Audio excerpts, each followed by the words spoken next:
Mid 20th century में अरब देशों और इजराइल के बीच पैलेस्टाइन को लेकर घमासान मचा हुआ था।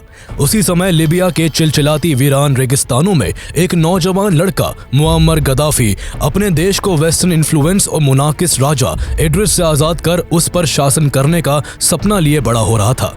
तब शायद ही किसी को यह पता रहा होगा कि गद्दाफी का यह सपना जल्दी ही उसे दुनिया के सबसे बड़े डिक्टेटर्स में से एक बनाने वाला था। गद्दाफी न केवल लीबिया में तख्ता पलट करके खुद लीबिया का रहनुमा बन बैठा, बल्कि सत्ता में आते ही उसने अकेले अपने दम पर ब्रिटेन और अमेरिका जैसी पावरफुल कंट्रीज को लीबिया से बाहर खदेड़ फेंका। अपने बेहतरीन कामों के बदौलत उसने अपने देश में विकास का ऐसा जलवा कायम किया कि एक ही झटके में उसने गरीब लीबिया को पर कैपिटा इनकम के मामले में ब्रिटेन और इटली जैसे डेवलप्ड कंट्रीज से भी आगे लाकर खड़ा कर दिया। लेकिन सत्ता के नशे में चूर गद्दाफी अय्याशी और तानाशाही में ऐसा पागल हुआ कि वो अपने ही देश के लोगों का खून का प्यासा बन गया। जिसने भी उसके विरोध में आवाज उठाई उसको अपनी जिंदगी से ही हाथ धोना पड़ गया। जहां धीरे धीरे लीबिया के लोगों के दिल में उसके लिए नफरत बढ़ने लगी और लोग उससे छुटकारा पाने के लिए सड़कों पर उतर आए, तो वही वेस्टर्न कंट्रीज की भी नफरत उसके लिए इस कदर बढ़ गई कि यूएस प्रेसिडेंट रोनाल्ड रीगन ने उसे मिडिल ईस्ट का पागल कुत्ता तक कह डाला।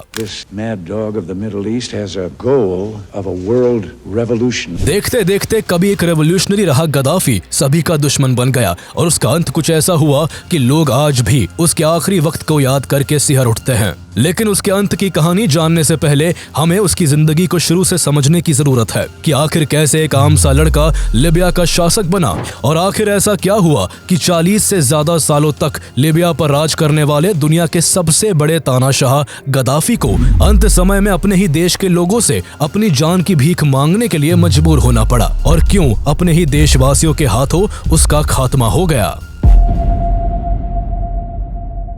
मुअम्मर गद्दाफी का जन्म 1942 में लीबिया के रेगिस्तानी इलाके कसर अबू हादी में हुआ था। उस समय लीबिया इटली के कब्जे में था। गद्दाफी का परिवार कदादफा ट्राइब से बिलोंग करता था, जिनका बकरी और ऊंट चराने का काम था। बेहद ही गरीब परिवार से होने के बावजूद गद्दाफी के पिता ने उसको खूब पढ़ाया लिखाया।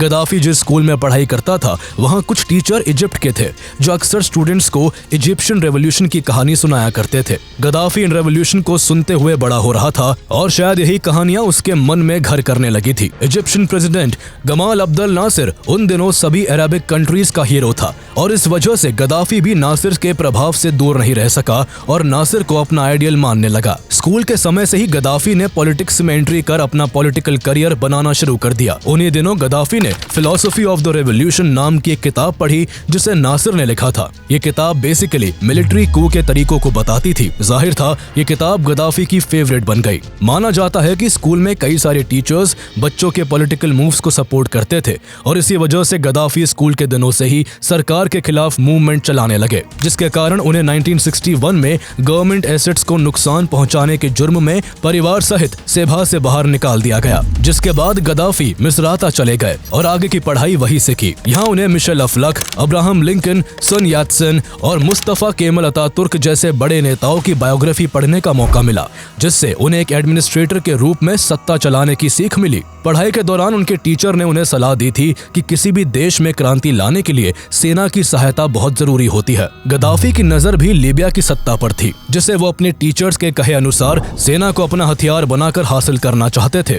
इसी कारण गद्दाफी ने सेना में भर्ती होकर 1963 में बेंगाजी के रॉयल मिलिट्री एकेडमी में मिलिट्री ट्रेनिंग लेना शुरू कर दिया। यहाँ लीबिया की मिलिट्री को ब्रिटिश आर्मी द्वारा ट्रेन किया जाता था, इसलिए गद्दाफी को यहाँ कुछ खास मन नहीं लग रहा था, क्योंकि वो ब्रिटिशर्स को अपॉर्चुनिस्ट और इंपीरियलिस्ट मानते थे। वो ब्रिटिशर्स के इस कदर खिलाफ थे कि उन्होंने अंग्रेजी सीखने तक से मना कर दिया था। साथ ही उन्होंने कई ब्रिटिश ऑफिसर्स के साथ कई बार बदसलूकी भी की, जिस कारण उन्हें फाइनल एग्जाम में फेल कर दिया गया। लेकिन उन्होंने यह भी प्रदर्शन का कोई मौका अपने हाथों से जाने नहीं दिया और अपने साथी कैडेट्स के साथ मिलकर 1964 में फ्री ऑफिसर्स नाम से एक मूवमेंट शुरू कर दिया, जिसमें रेवोल्यूशनरी इजिप्शियन नेशनलिस्ट ऑफिसर्स ने बढ़ चढ़कर हिस्सा लिया। ये सभी फ्री ऑफिसर्स सीक्रेटली मिला करते थे और अरब देशों से वेस्टर्न प्रभाव को खत्म करने की स्ट्रेटेजी बनाते थे। गद्दाफी ने इस दौरान कई लोगों के साथ अच्छे संबंध बना लिए जो आगे चलकर उनके बहुत काम आने वाले थे। अगस्त 1965 1965 में ट्रेनिंग खत्म करके गद्दाफी सेना के कम्युनिकेशंस ऑफिसर बन गए। अप्रैल 1966 में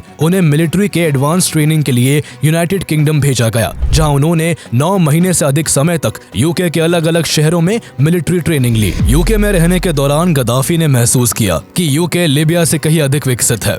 लीबिया को भी इसी तरह विकसित देश बनाने का सपना लिए गद्दाफी वापस लीबिया लौट आए और सेना में रहते हुए कई शानदार उपलब्धियां हासिल की। कुछ वक्त बाद गद्दाफी उस गुट के साथ भी छुपकर काम करने लगे जो इड्रिस को सत्ता से उखाड़ फेंकने के लिए प्लानिंग कर रही थी। उन दिनों इड्रिस की सरकार पूरे लीबिया में काफी अनपॉपुलर हो चुकी थी। हर कोई अब मोनार्की से छुटकारा चाहता था।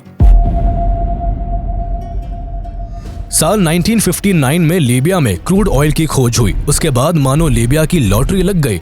ऑयल से होने वाली भरपूर कमाई से लीबिया की इकोनॉमी में भी काफी सुधार होने लगा, लेकिन इसका लाभ वहां की जनता को नहीं मिल पा रहा था। प्रॉफिट का ज्यादातर हिस्सा केवल राजा इड्रिस और उसके करीबी लोगों के पास ही जा रहा था, जिससे गरीब और जरूरतमंद लोग अभी भी भुखमरी और बेरोजगारी की चपेट में ही थे। इड्रिस ने तेल से हो रहे प्रॉफिट को अपने तक सीमित रखने के लिए लीबिया की फेडरल रूलिंग सिस्टम को सेंट्रल बना दिया था, जिससे आम लोगों में नाराजगी बढ़ने लगी थी। ऑयल इंडस्ट्री अब करप्शन का नया जरिया बन चुका था। लोगों में नाराजगी बीतते दिन के साथ चरम पर पहुंच चुकी थी। वही 6 डे वॉर में मिली हार ने राजा के खिलाफ लोगों को भड़का दिया था। पब्लिक का मानना था कि इड्रिस ने इस युद्ध में इजराइल के डायरेक्ट सपोर्टर अमेरिका का साथ दिया है। अरब देशों में इस शर्मनाक हार से जनता में इड्रिस के खिलाफ विरोध प्रदर्शन भड़क उठा। कैपिटल सिटी त्रिपोली और बेंगाजी में वेस्टर्न कंट्रीज के खिलाफ नारेबाजी होने लगी। ये विरोध इस कदर बढ़ गया कि यहाँ के लेबर्स ने इजिप्ट के लोगों के साथ मिलकर कई ऑयल टर्मिनल्स को बंद करवा दिया। प्रोटेस्ट के बीच 1969 के शुरुआती महीनों में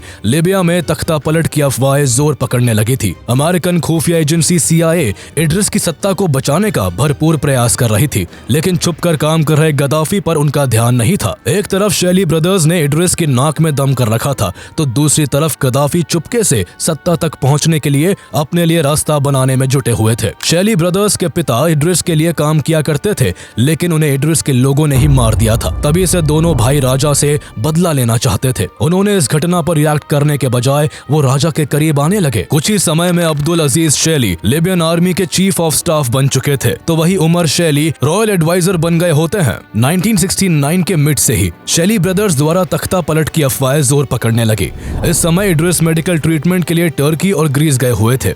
अगस्त 1969 तक इड्रिस को भी समझ आ चुका था कि अब उनके हाथ से लीबिया की सत्ता निकल चुकी है, इसलिए उन्होंने यहाँ लौटने के बजाय ग्रीस के एथेंस से ही अपने पद को छोड़ने की अनाउंसमेंट कर दी, जिसको 2 सितंबर 1969 को एक्सेप्टेंस मिलने वाली थी और इसके बाद उनका भतीजा राजा बनने वाला था। उधर शेली ब्रदर्स की नजरों से दूर गद्दाफी को लीबिया की सत्ता पर काबिज होने का अच्छा मौका हाथ लगा। जब तक शेली ब्रदर्स कोई एक्शन ले पाते, तब तक गद्दाफी की 12 मेंबर्स वाली डायरेक्टोरेट ने 1 सितंबर 1969 को तख्ता पलट करने के लिए ऑपरेशन जेरूसलेम की शुरुआत कर दी। 2 घंटे के भीतर ही गद्दाफी के साथियों ने कूच कर लीबिया को अपने कंट्रोल में ले लिया। गद्दाफी ने यह काम इतना सीक्रेट रूप से किया था कि इड्रिस के पर्सनल बॉडीगार्ड और त्रिपोली के बाहर तैनात अमेरिकन आर्मी तक को कानो कान इस तख्ता पलट की खबर नहीं लगी। अब तक लीबिया के लोग अनजान थे कि आखिर इस तख्ता पलट को किसके इशारे पर अंजाम दिया गया है। लेकिन फाइनली 7 दिन बाद गद्दाफी ने अपनी पहली स्पीच दी, जिसके बाद लोगों को पता लग सका कि इस तख्ता पलट के लीडर कोई और नहीं बल्कि खुद मुअम्मर गद्दाफी है। गद्दाफी के भाषण के बाद लीबिया की जनता ने भी इस तख्ता पलट का स्वागत किया और अपने नेता के रूप में उन्हें एक्सेप्ट कर लिया।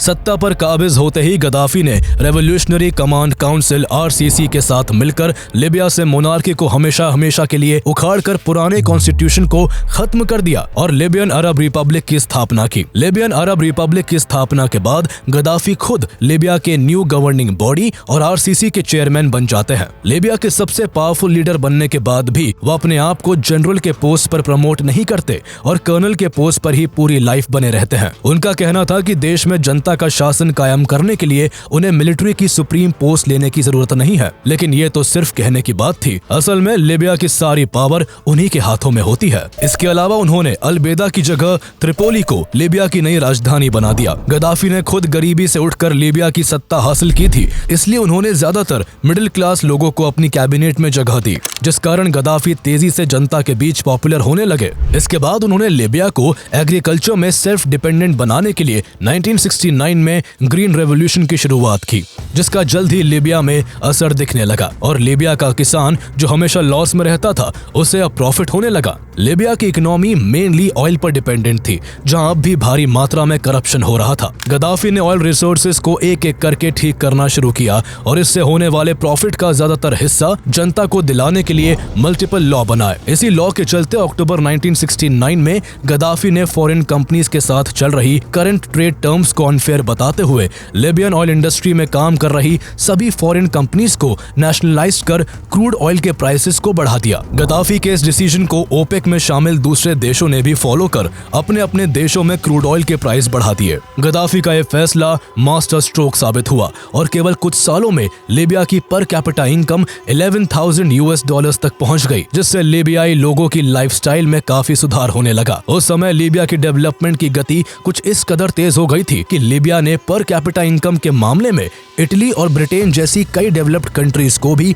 पीछे छोड़ दिया था। लेकिन ऑयल के बढ़ते प्राइसेस के कारण जहां लीबिया जैसे ऑयल प्रोड्यूसिंग देश मुनाफे में थे, तो वही दूसरे देशों को इसे खरीदने में काफी परेशानी होने लगी, जिस कारण ऑयल इंपोर्ट करने वाले देश इसके खिलाफ विरोध जताने लगे। इसलिए ऑयल के प्राइस में स्टेबिलिटी लाने के लिए अप्रैल 1971 में सभी बड़ी ऑयल कंपनीज और ओपेक मेंबर्स के बीच त्रिपोली एग्रीमेंट को साइन किया गया, जिससे ऑयल खरीदने वाले देशों को भी कुछ सहूलियत हुई और ओपेक में शामिल सभी देशों का प्रॉफिट भी बना रहा। गद्दाफी ने न केवल ऑयल को लेकर लीबिया के विकास के लिए काम किया, बल्कि कुछ ऐसे भी डेवलपमेंट्स किए जिससे लोगों के दिलों में उनके लिए जगह बन गई। गद्दाफी ने लीबिया के लोगों को सुविधा देते हुए मिनिमम वेजेस को डबल कर दिया और महिलाओं को भी पुरुषों के बराबर सैलरीज देने का आदेश दिया। महिलाओं की बेहतरी के लिए लीबिया में 16 वर्ष से कम उम्र की लड़कियों की शादी को बैन कर दिया गया। इस तरह के बेहतरीन फैसलों से लीबिया में महिलाओं की कंडीशन में काफी सुधार होने लगा। इस बीच गद्दाफी ने अरब देशों के बीच यूनिटी एंड कोऑपरेशन को बढ़ाने के लिए इजिप्ट से बात करना शुरू की। गद्दाफी का यह प्रपोजल इजिप्ट के अब्दुल नासिर को बहुत पसंद आया और इन सब में दोनों को सूडान का भी साथ मिला। इसके बाद लीबिया, इजिप्ट और सूडान ने मिलकर त्रिपोली चार्टर पर साइन किया और अरब रेवोल्यूशनरी फ्रंट का फॉर्मेशन किया गया। इससे अरब कंट्रीज एक दूसरे के खिलाफ हो रहे अन्याय के लिए आवाज उठाने लगे। इन सब में गद्दाफी की बड़ी भूमिका थी, लेकिन तेजी के साथ उनकी बढ़ती पॉपुलैरिटी उनके दुश्मनों को बिल्कुल भी रास नहीं आ रही थी। इसलिए कई बार गद्दाफी को सत्ता से हटाने की नाकाम कोशिश की गई, लेकिन गद्दाफी ने एक एक करके उन सभी की हत्या करवाकर उन्हें अपने रास्ते से हटा दिया। कई लोगों को गद्दाफी के खिलाफ साजिश करने के आरोप में सरेआम फांसी दे दी गई। गद्दाफी यही नहीं रुका, बल्कि उसने लीबिया में बसे इटली के सिटीजन्स और यहूदियों को भी लीबिया से बाहर निकाल दिया। गद्दाफी के इस तानाशाही रवैये ने लीबिया के लाखों लोगों को उसका घोर विरोधी बना दिया था। लेकिन सभी विरोधों से बेफिक्र होकर गद्दाफी ने एक और तानाशाही फैसला लेते हुए लीबिया में शरिया लॉ इम्पोज कर दिया और वहां की हर एक चीज और हर एक गतिविधि पर अपना कंट्रोल जमा लिया। उस समय लीबिया के अंदर ब्रिटेन और यूएसए ने कई मिलिट्री बेस बना रखे थे और गद्दाफी अपने देश में वेस्टर्न कंट्रीज के इन्फ्लुएंस को बिल्कुल भी देखना पसंद नहीं करते थे। इसलिए उन्होंने ब्रिटेन और अमेरिका के मिलिट्री बेस को लीबिया से जबरदस्ती हटवा दिया, जिस कारण ब्रिटेन और अमेरिका गद्दाफी के कट्टर दुश्मन बन गए। आगे चलकर ये दुश्मनी की नींव एक न एक दिन गद्दाफी की जड़ों को हिलाने वाली थी। लेकिन इन सभी बातों से बेपरवाह गद्दाफी अपने तरीके से अपने शासन को चलाने में लगा रहा। गद्दाफी ने लीबिया की सत्ता संभालने के वक्त पब्लिक से डेवलपमेंट के बड़े बड़े वादे किए थे और कहीं न कहीं सब कुछ ठीक ठाक चल ही रहा था। लेकिन तभी खुद अपने कामों से सेटिस्फाई नहीं होने का कारण बताकर गद्दाफी सितंबर 1971 में सबको सरप्राइज करते हुए अचानक अपनी पोस्ट से रिजाइन कर देते हैं। लेकिन लोग कुछ समझ पाते कि तभी केवल एक महीने के अंदर ही गद्दाफी ने दोबारा गद्दी संभाल ली। दोबारा सत्ता में आने के बाद गद्दाफी ने देश में डेवलपमेंट करने के लिए कई रिफॉर्म्स किए और लीबिया को सेल्फ रिलायंट बनाने के लिए एग्रीकल्चरल लैंड बढ़ाने पर जोर दिया। दरअसल लीबिया का 90 से 95% एरिया डेजर्ट है, जिस कारण वहां हमेशा पानी और खेती की परेशानी रही है। गद्दाफी किसी तरह पानी की सप्लाई को बढ़ा के एग्रीकल्चरल लैंड को बढ़ाना चाहते थे। इसी कोशिश में उन्होंने आगे चलकर the great man made river project के तहत हजारों किलोमीटर की पाइपलाइन के थ्रू लीबिया के कई इलाकों तक पानी पहुंचाने का काम किया। यह अभी तक का वर्ल्ड्स लार्जेस्ट इरिगेशन प्रोजेक्ट है, जिसके चलते अजदाबिया जैसे लीबिया के कई शहरों तक तक पहली बार पानी पहुंच सका। गद्दाफी के इस अल्टीमेट प्रोजेक्ट की वजह से लिबिया की काफी डोमेस्टिक ग्रोथ हुई और उसकी डिपेंडेंसी विदेशी देशों से काफी कम हो सकी। लेकिन लिबिया सिर्फ पानी और उपजाऊ जमीन के मामले में ही नहीं पिछड़ा हुआ था, बल्कि उस समय लिबिया मलेरिया, ट्यूबरकुलोसिस और ट्रैकोमा जैसी गंभीर और जानलेवा बीमारियों से भी जूझ रहा था। इसलिए गद्दाफी ने हेल्थ सेक्टर में भी भारी इन्वेस्टमेंट किया। यहाँ जिन लोगों के पास रहने के लिए घर नहीं था, उन्हें पक्का मकान बना कर दिया गया। कई स्कूल्स और यूनिवर्सिटीज खोले गए और उनमें सभी के लिए फ्री ऑफ कॉस्ट एजुकेशन देने की व्यवस्था की गई। इन इनिशियल सोशल रिफॉर्म से लिबिया के डेवलपमेंट में 4 चांद लग गए, जो केवल गद्दाफी के सही फैसले लेने और उनकी शानदार नीतियों की बदौलत ही संभव हो पाया। लेकिन गद्दाफी जहां एक तरफ लिबिया में डेवलपमेंट के काम कर रहे थे, तो वहीं दूसरी ओर उन्होंने कई कंट्रोवर्शियल डिसीजंस भी लिए, जिसने उन्हें जनता का विरोधी बना दिया। उन्होंने 1972 में लेबर स्ट्राइक को इलीगल डिक्लेयर कर कुछ न्यूज़पेपर्स को भी बैन कर दिया। इसके अलावा वहां शराब पीना, नाइट क्लब जाना और चर्चेज में प्रेयर करना सब बंद करवा दिया गया और ट्रेडिशनल लिबियन कपड़े पहनना कंपलसरी कर दिया गया। साथ ही लिबिया की ऑफिशियल लैंग्वेज अराबिक कर दी गई और बाकी सभी लैंग्वेजेस को बैन करवा दिया। उनके इस तानाशाही रवैये से वहां की जनता को काफी दिक्कतें होने लगी थी। इस तरह गद्दाफी ने लिबिया को तो पूरी तरह से अपने कंट्रोल में ले लिया था, लेकिन साथ ही अब वो पड़ोसी देशों के मामलों में भी इंटरफेरेंस करने लगा था। उसकी नजर अरब और अफ्रीकन कंट्रीज के अलावा अब इजराइल पर भी थी। दरअसल जब गद्दाफी अपनी पढ़ाई पूरी कर रहा था, उस दौरान इजराइल अकेले ही अरब कंट्रीज को 3 बार शिकस्त दे चुका था। इसलिए गद्दाफी इजराइल से बहुत नफरत करता था और अरब कंट्रीज के साथ मिलकर उसके खिलाफ एक और जंग छेड़ना चाहता था। इसके लिए वो अरब के कई नेताओं से बात करके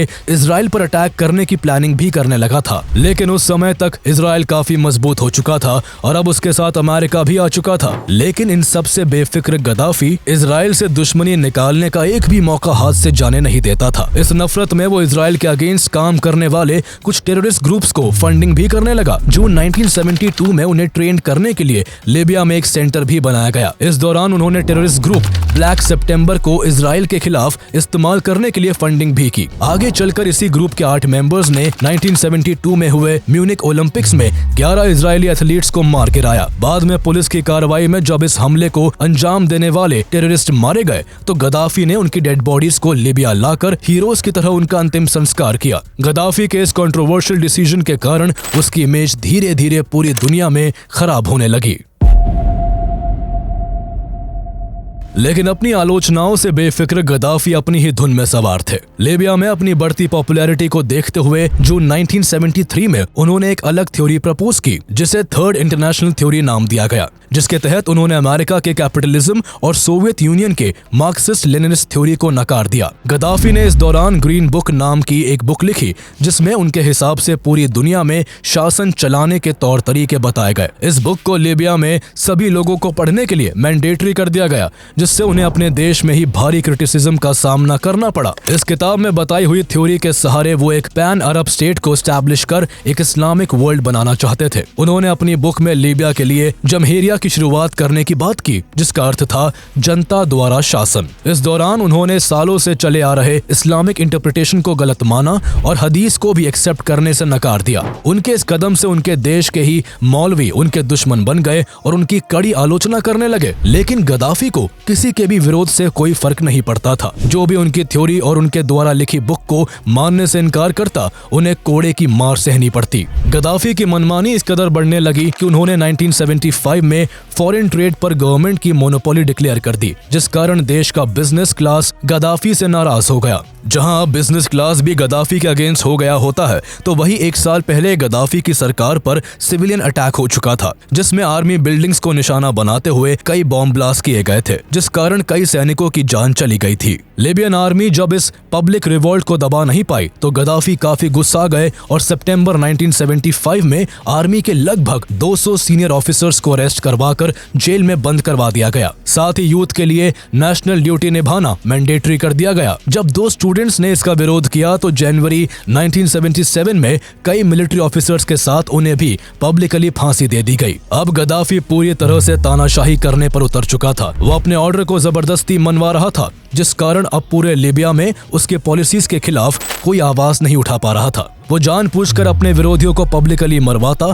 ताकि लोग उस मौत के मंजर को देखें और उनके अंदर खौफ बैठ जाए। उसकी इस तानाशाही से जहां जनता में अंदर ही अंदर नाराजगी बढ़ने लगी थी, तो वही उसके साथ काम करने वाले कुछ सहयोगी भी उसके खिलाफ हो गए और उसे सत्ता से हटाने के लिए कई तरह की साजिश रचने लगे। आरसीसी के मेंबर उमर मोहाइशी अपने दो साथियों बशीर सागिर अल हवादी और अवध अली हमजा के साथ मिलकर गद्दाफी को सत्ता से उखाड़ फेंकने की प्लानिंग शुरू कर चुके थे, लेकिन बीच में ही गद्दाफी को उनकी इस प्लानिंग की खबर लग गई, जिसके बाद उमर मोहाइशी ट्यूनीशिया भाग गए, जबकि उसके दो साथियों को पकड़कर मार्च 1976 में फांसी दे दी गई। आरसीसी के अंदर अपने खिलाफ उठे इस विरोध से गद्दाफी सतर्क हो गया और मार्च 1977 में आरसीसी को हमेशा के लिए बंद कर दिया।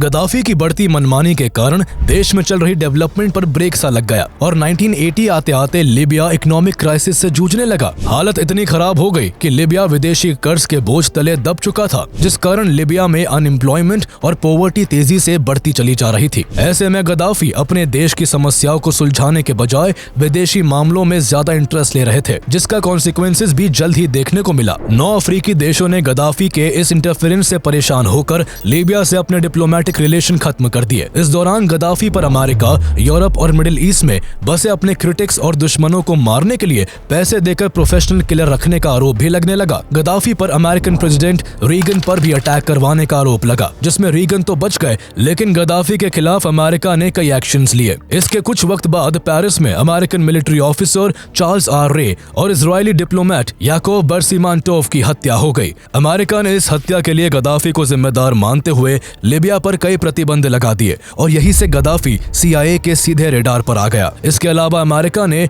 लीबिया से ऑयल खरीदने से भी मना कर दिया और अमेरिकन कंपनीज को लीबिया में काम बंद करने का स्ट्रिक्ट ऑर्डर दे दिया। लेकिन गद्दाफी अपने सत्ता के नशे में इस कदर चूर था कि उसे ना तो अपने देश के लोगों के विरोध से कोई फर्क पड़ा और ना ही इंटरनेशनल लेवल पर उसकी बिगड़ती इमेज की उससे चिंता थी। गद्दाफी ने अपना क्रिमिनल नेटवर्क इतना स्ट्रॉन्ग कर रखा था कि वह अपने विरोधियों को किसी भी देश में किसी भी वक्त मरवा सकता था। 5 अप्रैल 1986 को एक ऐसा ही केस देखने को मिला जब उसने वेस्ट बर्लिन के ला बेले नाइट क्लब में अपने एजेंट के थ्रू बॉम्ब ब्लास्ट करवा दिया, जिसमें 2 अमेरिकी सोल्जर्स और एक टर्किश महिला की जान चली गई और टोटल 229 लोग बुरी तरह घायल हो गए। अब क्योंकि इस वक्त वेस्ट बर्लिन अमेरिका और उसके वेस्टर्न एलाइज के अंडर था और अमेरिकी सोल्जर्स इस अटैक में मारे गए थे, इसलिए अमेरिका इस हमले के जवाब में 15 अप्रैल 1986 को operation L Dorado canyon launch करके लीबिया पर एयर स्ट्राइक कर देता है। इस एयर स्ट्राइक में अमेरिका लीबिया के त्रिपोली और बेंगाजी मिलिट्री बेस पर भारी बमबारी करता है, जिसमें कई लोगों की जान चली जाती है।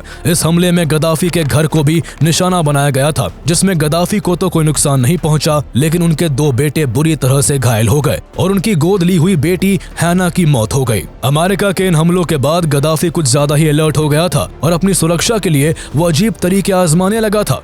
अब गद्दाफी जब भी कोई फॉरेन ट्रिप पर जाता तो होटल में वो अपने साथ ले जाई गई चादरें बिछवाता, अपने हेल्थ चेकअप के लिए यूक्रेन से नर्सेज मंगवाता और हर चीज की पुख्ता जांच के बाद ही उसका इस्तेमाल करता। इसके अलावा गद्दाफी एक बहुत बड़ा अटेंशन सीकर था, जो अटेंशन पाने के लिए कुछ भी कर सकता था। हर विदेशी दौरे पर उसकी पोशाक और वेशभूषा अलग और अजीबोगरीब तरीके की होती थी, जिसे कोई पसंद करे या ना करे लेकिन नजरअंदाज नहीं कर सकता था। इसके अलावा वो हर दौरे पर फीमेल बॉडीगार्ड्स के साथ जाता और हर वक्त उसके आसपास 30 फीमेल बॉडीगार्ड्स मौजूद रहती थी। वेस्टर्न मीडिया ने उसकी इन फीमेल गार्ड्स को अमेजोनियन गार्ड्स का नाम दिया हुआ था, जिसकी फॉर्मेशन उसने अर्ली 1970s में ही कर दी थी। इस तरह गद्दाफी दुनिया को जताता था कि वो महिलाओं का बहुत बड़ा हितैषी है और उन्हें एम्प्लॉयमेंट और इक्वलिटी देता है, लेकिन असलियत कुछ और ही थी। वो दुनिया को दिखाने के लिए इन फीमेल बॉडीगार्ड्स के साथ घूमता फिरता और फिर बाद में वो उनके साथ यौन शोषण करता, उन्हें तड़पाता और जलील करता। उसकी कई फीमेल बॉडीगार्ड्स ने बताया कि वो एक साथ कई महिलाओं के साथ ज्यादती करता था और जब उसका मन भर जाता तो वो उन्हें किसी चीज की तरह इस्तेमाल करके फेंक देता। जहां गद्दाफी का ये खौफनाक किरदार महिलाओं के शोषण के लिए जिम्मेदार था, तो वही वो देश विदेश में आतंकी गतिविधियों को भी अंजाम देने से बाज नहीं आ रहा था। उसने चैड, पैलेस्टाइन, लेबनान और आयरलैंड जैसे देशों में आतंक फैलाने का काम किया और इस काम में उसने दुनिया भर के टेररिस्ट ग्रुप्स की फंडिंग की, उन्हें रहने के लिए लीबिया में पनाह दी और लड़ने के लिए हथियार मुहैया कराए। गद्दाफी ने सेंट्रल अफ्रीकन कंट्री चैड में चल रहे सिविल वॉर में अपनी सेना भी भेजी, जहां फ्रांस चैड गवर्नमेंट को सपोर्ट कर रहा था, तो दूसरी तरफ गद्दाफी रेबेलियन ग्रुप को सपोर्ट करता है। गद्दाफी द्वारा चैड में सेना भेजने से फ्रांस गुस्से से भर गया और फरवरी 1986 में लीबिया के खिलाफ ऑपरेशन एपिवियर शुरू कर दिया। इससे चैड को बदला लेने का अच्छा मौका हाथ लगा और उसने लीबिया के मिलिट्री बेस को निशाना बनाना शुरू कर दिया। इसके बदले में लीबियन आर्मी भी जवाबी कार्रवाई करने लगी, जो जल्द ही टोयोटा वॉर में बदल गई। इस वॉर में लीबिया फ्रांस से बुरी तरह से हारा और फ्रांस ने उसे चैड से बाहर निकलने पर मजबूर कर दिया। इसके बाद 1987 में लीबिया और चैड ने सीज फायर साइन किया और टोयोटा वॉर का अंत हो गया। लेकिन इस वॉर में मिली हार के बाद गद्दाफी को अपने ही घर में भारी फजीहत झेलनी पड़ी और इंटरनेशनल लेवल पर भी उसे लोग लाइटली लेने लगे। इसके आगे के कुछ सालों में ऐसा बहुत कुछ हुआ जिससे वेस्टर्न कंट्रीज और गद्दाफी के बीच कड़वाहट बढ़ती चली गई और इस कड़वाहट ने धीरे धीरे दुश्मनी का रूप ले लिया। दिसंबर 1988 में लंदन से पैन एम फ्लाइट 103 न्यूयॉर्क जा रही थी, जिसमें अचानक से स्कॉटलैंड के लॉकरबी में जोरदार धमाका हुआ और प्लेन कई टुकड़ों में टूटकर बिखर गया। फ्लाइट में सवार 243 पैसेंजर सहित 16 क्रू मेंबर्स की जान चली गई।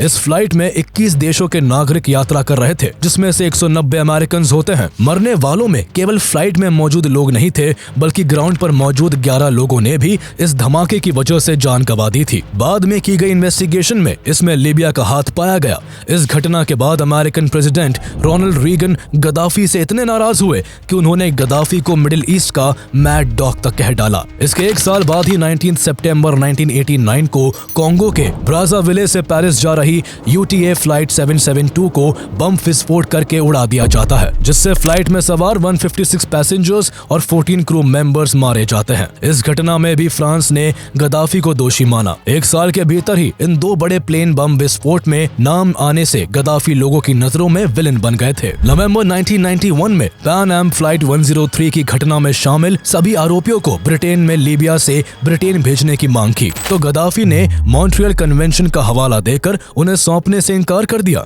इस घटना के बाद वेस्टर्न कंट्रीज लीबिया के खिलाफ मोबिलाइज होने लगी और 1992 में UN में रेजोल्यूशन 748 पास करवाकर लीबिया पर कई इकोनॉमिक सैंक्शंस लगा दिए गए, जिससे लीबिया की इकोनॉमिक कंडीशन काफी खराब हो गई। अब वेस्टर्न कंट्रीज किसी भी तरह गद्दाफी को लीबिया की सत्ता से हटाना चाहती थी और इसी कोशिश में CIA ने अक्टूबर 1993 में कुछ लोकल ग्रुप्स की मदद करके लीबिया में तख्ता पलट करने की कोशिश की, लेकिन गद्दाफी के खिलाफ उनकी एक कोशिश सफल नहीं हो सकी। गद्दाफी बहुत शातिर तानाशाह था, उसे हर हाल में सत्ता में बने रहना आता था। पावर के लिए वो कभी भी किसी का भी खात्मा कर सकता था। 1990 के दशक में उसने अरब और वेस्टर्न कंट्रीज में अपने विरोधियों को खत्म करने की एक मुहिम चालू की, जिसके चलते कई पॉलिटिकल लीडर्स और जर्नलिस्ट मारे गए। इनमें से ही एक वाकया साल 1993 में former Libyan foreign minister Mansour al Kikhia के साथ घटता है, जो गद्दाफी के बहुत बड़े आलोचक थे। गद्दाफी के टेरर के चलते 1980 से ही वो लीबिया छोड़कर अमेरिका में रह रहे थे और 1993 में अरब ह्यूमन राइट ऑर्गेनाइजेशन की मीटिंग के लिए इजिप्ट आए हुए थे। इसी दौरान उन्हें उनके होटल के कमरे से गद्दाफी के एजेंट्स द्वारा किडनैप कर मार डाला गया और उनकी डेड बॉडी को दशकों तक फ्रीजर में स्टोर करके रखा गया।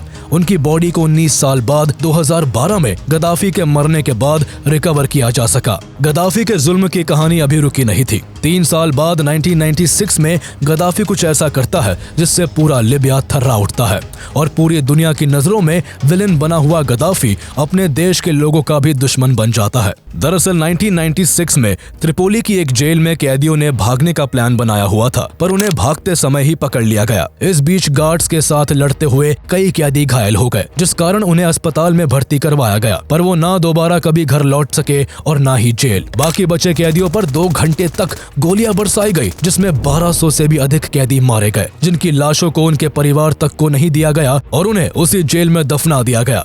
अपने ही देश के कैदियों के साथ की गई इस तरह की निर्दयता ने गद्दाफी के खौफनाक चेहरे को उजागर कर दिया था। इसके अगले ही साल गद्दाफी अफ्रीका कॉन्टिनेंट के विजिट पर गए। एक समय पर साउथ अफ्रीका में काले और गोरे के बीच डिस्क्रिमिनेशन फैला हुआ था। उस समय इन सबको दूर करने में गद्दाफी ने नेल्सन मंडेला की खूब मदद की थी, तभी से दोनों के बीच गहरी दोस्ती थी। 1997 में जब गद्दाफी अफ्रीकी दौरे पर गए तो उन्हें रंग भेद के खिलाफ आवाज उठाने के लिए नेल्सन मंडेला ने the order of good hope की उपाधि से सम्मानित किया। 1999 में उन्हीं के प्रयासों से अफ्रीकन यूनियन की एस्टैब्लिशमेंट हो सकी, जिससे अफ्रीकी देश अपने हक के लिए एक साथ आवाज उठा सकते थे। गद्दाफी अक्सर कुछ ऐसा किया करते थे जिससे उनकी खबर बन ही जाया करती थी। 2003 में गद्दाफी सऊदी अरेबिया के प्रिंस अब्दुल्ला के साथ पब्लिकली झगड़ा कर एक बार फिर चर्चा में आ गए। उनके झगड़े के 2 हफ्ते बाद ही प्रिंस अब्दुल्ला पर जानलेवा हमला हुआ, जिसमें प्रिंस अब्दुल्ला की जान तो बच गई, लेकिन गद्दाफी को इसके लिए दोषी माना गया। दुनिया भर में अपनी बढ़ती दुश्मनी और बदनामी ने गद्दाफी को परेशान करना शुरू कर दिया था। देश के अंदर और बाहर हर तरफ उसके दुश्मन बन चुके थे और उसे अंदाजा हो गया था कि अगर उसे सत्ता में बने रहना है तो उसे अपनी नीतियों में कुछ बदलाव करना होगा। इसलिए वो अचानक से अमेरिका समेत अन्य वेस्टर्न कंट्रीज से रिश्ते सुधारने लगा। उसने न केवल अमेरिका पर हुए 9/11 आतंकी हमले की आलोचना कर अमेरिका और विक्टिम्स के लिए सिंपैथी और सपोर्ट जाहिर किया, बल्कि उसने 2003 में पैन एम फ्लाइट 103 बॉम्बिंग के 2 प्राइम सस्पेक्ट्स को ब्रिटेन को सौंप दिया और इस बमबारी में मारे गए लोगों के परिवारों को $2.7 बिलियन की सहायता भी दी। इस तरह की कोशिशों के बाद ब्रिटेन और अमेरिका के साथ गद्दाफी के रिश्ते कुछ हद तक ठीक हो गए। गद्दाफी के इस तरह के अच्छे बिहेवियर और कोऑपरेशन को देखते हुए 2006 में अमेरिका ने लीबिया को स्टेट स्पॉन्सर्स ऑफ टेररिज्म की सूची से हटा दिया, जिसके बाद से सब कुछ ठीक चल रहा था। पर गद्दाफी को चैन से बैठना पसंद ही नहीं था। 2008 में सीरिया में आयोजित अरब लीग समिट में गद्दाफी ने अमेरिका पर सद्दाम हुसैन की तरह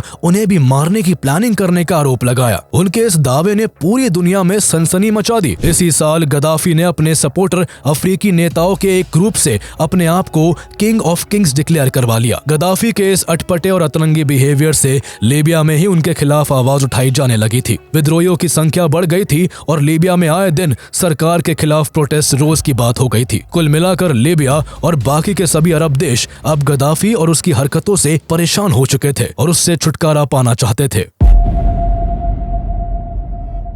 साल 2011 आते आते मिडिल ईस्ट और अरब कंट्रीज में काफी कुछ बदल चुका था। लोग सालों से राज कर रहे तानाशाहों से तंग आ चुके थे। एम्प्लॉयमेंट की भारी कमी थी, देशों में गरीबी बढ़ती ही जा रही थी और विरोध की आवाजों को दबाने की पूरी कोशिश हो रही थी। सोशल मीडिया के इस एरा में लोगों और खासकर नौजवानों के बीच तानाशाहों के खिलाफ गुस्सा पनप रहा था। 2010 के आखिर में ट्यूनीशिया से रिवोल्ट्स का सिलसिला शुरू हुआ और ये आग की तरह Egypt, Syria, Yemen, Bahrain, Iraq और लेबनान जैसे देशों में फैल गया। लीबिया भी इस आग से अछूता नहीं रह सका और फरवरी 2011 में लोग गद्दाफी के खिलाफ सड़कों पर उतर आए। जल्द ही यह प्रोटेस्ट एक युद्ध में बदल गया, जिसके चलते लोग गद्दाफी की सत्ता को उखाड़ फेंकने को बेचैन हो गए। पर गद्दाफी अब भी झुकने को तैयार नहीं था और उल्टा उसने रेवोल्यूशनरीज पर ड्रग एडिक्ट और अलकायदा जैसे टेररिस्ट ऑर्गेनाइजेशन से जुड़े होने का आरोप लगाते हुए सेना से प्रोटेस्टर्स पर बमबारी करने का आदेश दे दिया, जिसके बाद लोग उसके खिलाफ और भी ज्यादा भड़क गए। इस बमबारी की घटना से गद्दाफी के अंत की शुरुआत हो चुकी थी। उसके आदेश अनुसार सेना ने बेंगाजी में प्रोटेस्टर्स पर गोलियां चला दी, जिसमें सैकड़ों लोग मारे गए। चारों तरफ हाहाकार और मौत का मंजर छा गया। गद्दाफी की इस क्रूएलिटी और मनमानी से परेशान होकर कई नेताओं ने अपने पद से इस्तीफा दे दिया और प्रदर्शनकारियों के सपोर्टर्स बन गए। प्रोटेस्ट तेजी से लीबिया, मिसराता, अल-बायदा और टोब्रुक जैसे शहरों तक फैल गया और जल्दी ही प्रोटेस्टर्स ने इन शहरों को अपने कब्जे में भी ले लिया। इस दौरान दोनों साइड्स ने युद्ध के नियमों को नहीं माना, जिससे लीबिया में बुरी तरह से केओस फैल गया। लीबिया के इन बिगड़ते हालातों में जहां गद्दाफी कुछ सालों से अमेरिका और वेस्टर्न कंट्रीज से अच्छे रिलेशंस बनाकर ये उम्मीद कर रहा था कि उसके पुराने कारनामों को अमेरिका भूल जाएगा और इस दौरान उसके खिलाफ कोई एक्शन नहीं लेगा, तो वही अमेरिका को गद्दाफी से पुराना हिसाब चुकता करने का ये बेस्ट चांस लगा। 26 फरवरी 2011 को यूनाइटेड नेशन सिक्योरिटी काउंसिल ने लीबिया की बिगड़ते हालातों और लीबियन सिटीजन्स को एयर स्ट्राइक और बमबारी से बचाने का हवाला देकर लीबिया को नो फ्लाई जोन डिक्लेयर कर दिया। इस दौरान गद्दाफी के खिलाफ आंदोलन बिखरा हुआ था, जिसे कोई लीड करने वाला पॉपुलर फेस नहीं था। ऐसे में सभी प्रोटेस्टर्स और लीबिया के लोगों को एक साथ जोड़कर चलने के लिए एक पॉलिटिकल फेस के तौर पर 27 फरवरी 2011 को नेशनल ट्रांजिशनल काउंसिल (NTC) का फॉर्मेशन होता है। NTC को लीड करने वाले लोग गद्दाफी के ओपोनेंट्स, कुछ बड़े बिजनेसमैन, कई गद्दाफी के एक्स ऑफिसर्स और कई ट्राइबल लीडर्स होते हैं। फॉर्मेशन के कुछ दिन बाद ही एनटीसी काउंसिल को नेशनल और इंटरनेशनल लेवल पर रिकॉग्निशन मिलने लगी, जिसके चलते सारे प्रोटेस्ट उसी के अंडर होने लगे और इसे नेटो का सपोर्ट भी मिलने लगा। इसके बाद 31 मार्च 2011 को नेटो की सेना ने लीबिया में नागरिकों को बचाने का हवाला देकर लीबिया के कई मिलिट्री बेस पर हवाई हमले शुरू कर दिए। इस एयर स्ट्राइक में गद्दाफी के परिवार को भी निशाना बनाया गया, जिसमें गद्दाफी के एक बेटे और 3 ग्रैंडसन्स की मौत हो गई। नेटो और वेस्टर्न कंट्रीज के खुले सपोर्ट के बाद प्रोटेस्टर्स को गद्दाफी के खिलाफ लड़ने में काफी मदद मिली, जिसके बाद प्रोटेस्ट से शुरू हुए ये रिवॉल्ट जुलाई अगस्त आते आते सिविल वॉर में बदल चुका था। इस बढ़ते कॉन्फ्लिक्ट के बीच जून 2011 में इंटरनेशनल क्रिमिनल कोर्ट ICC ने गद्दाफी, उनके बेटे सैफ अल इस्लाम और उनके ब्रदर इन लॉ अब्दुल्ला सेनूसी के खिलाफ अरेस्ट वारंट जारी कर दिया। हालांकि उसी महीने एमनेस्टी इंटरनेशनल ने अपनी रिपोर्ट पब्लिश की, जिसमें उन्होंने लिखा कि गद्दाफी कई युद्ध के भले ही जिम्मेदार थे, लेकिन ICC की इन्वेस्टिगेशन में एविडेंस का भारी अभाव था। यह अरेस्ट वारंट केवल वेस्टर्न मीडिया के कवरेज को ध्यान में रखकर जारी किया गया, जो कि वन साइडेड और बायस था। जहां इंटरनेशनल लेवल पर ये सब डिबेट्स चल रही थी, तो वही नेटो के सपोर्ट से एनटीसी के रेबल फोर्सेस ने देश के वेस्टर्न पार्ट को भी कैप्चर कर लिया, जिससे अब लगभग पूरा लीबिया उनके कंट्रोल में आ गया। लोगों के बढ़ते आक्रोश को देख गद्दाफी डर कर राजधानी छोड़कर भाग गए और लगभग 2 महीने तक उनका कुछ पता नहीं लगाया जा सका। अक्टूबर 2011 में रेबल फोर्सेस ने गद्दाफी के होम टाउन सर्ट को भी अपने कंट्रोल में लेना शुरू कर दिया था। इसी सिलसिले में 20 अक्टूबर 2011 को प्रोटेस्टर्स ने सर्ट से गाड़ियों का एक बड़ा काफिला निकलते हुए देखा। इससे कुछ देर बाद फ्रेंच एयरफोर्स ने इस काफिले पर हमला कर दिया, जिसमें 2 लोगों की मौके पर मौत हो गई। मरने वाले लोगों में गद्दाफी का बेटा मुतासिम और लिबियन मिलिट्री हेड अबू बकर यूनुस जब्र थे। इस हमले में घायल हुए कुछ लोग अपनी जान बचाने के लिए करीब के सुअर पाइप में घुस गए और इन्हीं में से एक थे कर्नल गद्दाफी। कुछ देर बाद एनटीसी के ट्रूप्स और प्रोटेस्टर्स ने इस पूरे इलाके को घेर लिया और इसी दौरान विरोधियों की नजर में गद्दाफी भी आ गए, जो सुअर पाइप में छुपे हुए थे। विद्रोह की शुरुआत में अपने विरोधियों को चूहा कहने वाले गद्दाफी को उसके अंत समय में चूहे की तरह सीवर से निकाला गया। विद्रोहियों ने गद्दाफी को पहले खूब घसीटा, जिस कारण गद्दाफी बुरी तरह से घायल हो गए और अपने जान बख्शने की गुहार लगाने लगे। वो खून से लथपथ थे और अपनी जान की भीख मांग रहे थे, पर अब बहुत देर हो चुकी थी। अब यहाँ उन पर रहम करने वाला कोई नहीं था। बहुत चोटिल कर देने के कुछ देर बाद प्रोटेस्टर्स ने उन्हें कई गोलियां मारी, जिससे उनकी मौके पर ही मौत हो गई। इस वक्त एक शख्स ने इस पूरे इंसिडेंट को कैमरा में कैद कर लिया था। बाद में इस वीडियो के जरिए दुनिया भर के लोगों ने देखा कि कैसे